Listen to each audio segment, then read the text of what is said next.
Michel Aurico, employé municipal à Saint-Denis. Une passion, l'élevage des tortues de terre.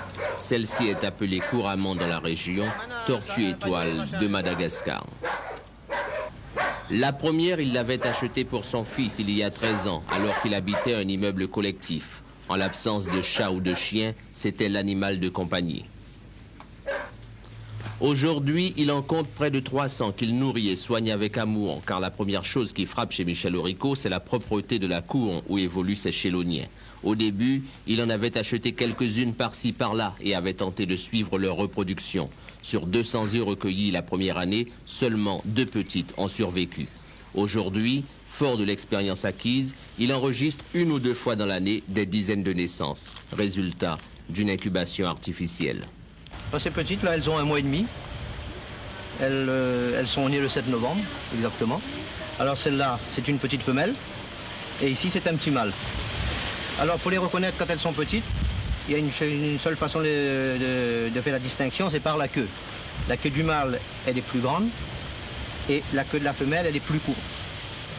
Et lorsqu'elles sont adultes, à l'âge de 8 ans, même 8 ans, 9 ans, on les reconnaît par le plastron.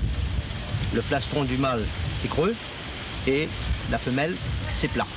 Actuellement, leur principale alimentation, c'est la salade, de la tomate, et puis tout ce qui est fruits, en passant par la papaye, la gouyave et bien d'autres. Ce qu'il faut faire attention, c'est que de les laver, parce qu'on achète de la salade, de la tomate au marché, parfois il y a encore des produits dessus. Alors ça, c'est très mortel, ce sont des bêtes à sang froid, et il faut faire très attention. Et puis naturellement, il y a les chiens, il y a les rats, il y a les chats, ce sont des choses à faire très attention. Et à partir de 1 an, apparemment, elles sont sauvées. Hein. De la maladie sur les tortues, je ne connais pas du tout. Hein. Lui, c'est Christian Aurico, le père, 71 ans. C'est lui qui surveille la conservation des œufs, la durée de l'incubation. Une pièce a été aménagée spécialement pour cela. Les œufs recueillis après la ponte sont déposés dans du sable dans ces boîtes de fer blanc. Le mois de la ponte est noté. À la naissance, le pourcentage d'échec ou de réussite est consigné. Michel Aurico estime aujourd'hui, selon une étude personnelle, à 7000 le nombre de tortues de cette sorte à La Réunion. Mais il regrette que certaines personnes n'en gardent dans leur jardin que pour faire beau, comme il dit, sans en prendre soin. Fier de son élevage, Michel Aurico n'entend vendre aucune de ses bêtes, ni destiner leur carapace à une quelconque activité artisanale.